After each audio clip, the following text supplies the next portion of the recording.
Puji Tuhan. Shalom semua Bapak Ibu sekalian. Senang sekali saya bertemu dengan Bapak Ibu dimanapun berada. Terlebih dahulu saya menyapa kita semua. Shalom. Bagaimana kabar? Tentu doa dan harapan saya biarlah kiranya Tuhan yang kita sembah, Yesus Kristus, selalu menyertai kita, memberikan kita kekuatan, kesehatan, dan sukacita yang dasar dari Tuhan. Haleluya. Saya akan membacakan firman Tuhan buat kita sebagai para bahan perenungan di dalam setiap langkah-langkah hidup kita, sehingga firman Tuhan ini benar-benar menjadi petunjuk dalam kehidupan kita, menuntun kita sehingga kita tetap boleh berjalan bersama-sama dengan Tuhan. Haleluya. Di sini saya akan bacakan di dalam 3 Yohanes ayatnya yang keempat. Berkata seperti ini, perhatikan baik 3 Yohanes pada pasalnya yang ke-1 ayat yang ke-4 demikian. Bagiku tidak ada sukacita yang lebih besar daripada mendengar bahwa anak-anakku hidup di dalam kebenaran. Oh haleluya. Saudaraku yang dikasihi oleh Tuhan, Yohanes sebagai penulis kitab ini mengatakan apa? Bagiku tidak ada yang lebih indah. Ya, tidak ada yang lebih indah. Bahkan tidak ada yang lebih sukacita selain aku bisa mendengarkan anak-anakku hidup di dalam kebenaran. Saudaraku, ayat ini menegaskan buat kita sebagai orang tua. Siapapun kita sebagai orang tua tentu mengharapkan, merindukan anak-anak kita tumbuh dengan baik, tumbuh dengan sehat, tumbuh bersama-sama dengan Tuhan, sehingga anak-anak kita penuh sukacita dan penuh hidup di dalam kebenaran. Dan inilah sukacita yang tersendiri buat kita sebagai sebagai orang tua. Yang dikatakan apa dalam ayat ini? Bagiku tidak ada sukacita yang lebih besar daripada mendengar. Ingat baik, tidak ada sukacita yang lebih besar ya yang dapat aku dengar bahwa anak-anakku hidup dalam kebenaran.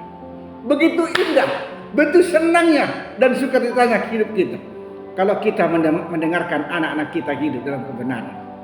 Nah, saudaraku yang dikasihi oleh Tuhan, tentu anak kita hidup dalam kebenaran itu tidak akan lepas dari hidup kita sebagai orang tua. Karena selalu pepatah mengatakan bahwa buah itu tidak jatuh dari pohonnya. Itu sungguh benar. Kalau hidup kita sebagai orang tua benar, maka otomatis hidup anak-anak kita juga hidup dalam kebenaran. Tetapi kalau kita sebagai orang tua hidup dalam dosa, hidup dalam daging, hidup dalam tuntunan daripada daging kita, kemauan diri sendiri, maka anak-anak kita besar kemungkinan akan hidup jauh dari Tuhan. Saudaraku yang dikasihi oleh Tuhan, kalau kita merindukan anak-anak kita hidup dalam kebenaran, maka kita sebagai orang tua juga harus hidup dalam kebenaran. Sebagaimana juga yang dikatakan oleh Paulus dalam 1 Timotius 1 ayat yang kelima, dikatakan apa? Di sana juga dikatakan, aku melihat imanmu ada pada nenekmu. Nah, itu semua karena neneknya sampai ibunya Timotius ini hidup dalam kebenaran, sehingga Timotius hidup dalam kebenaran dan tuntunan kuasa Roh Kudus. Itu sebabnya ayo, jangan engkau mengharapkan terlebih dahulu bahwa anak-anakmu sukses di dalam pendidikan dan pekerjaan, tetapi anak-anakmu, generasimu hidup dalam dosa. Nah, tapi kalau anak-anak kita hidup dalam kebenaran, sungguh indah dan sungguh sukacita hidup kita sebagai orang tua. Inilah yang dapat wariskan kepada anak-anak kita.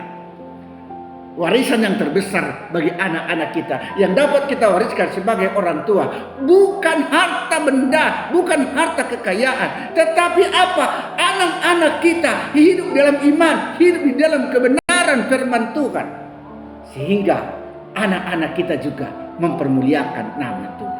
Itu sebabnya melalui ayat-ayat ini, jangan engkau ragu untuk mengikut Tuhan, hidup dalam kebenaran, hidup dalam sukacita, sehingga anak-anak kita akan hidup dalam kebenaran dan sukacita di dalam Tuhan.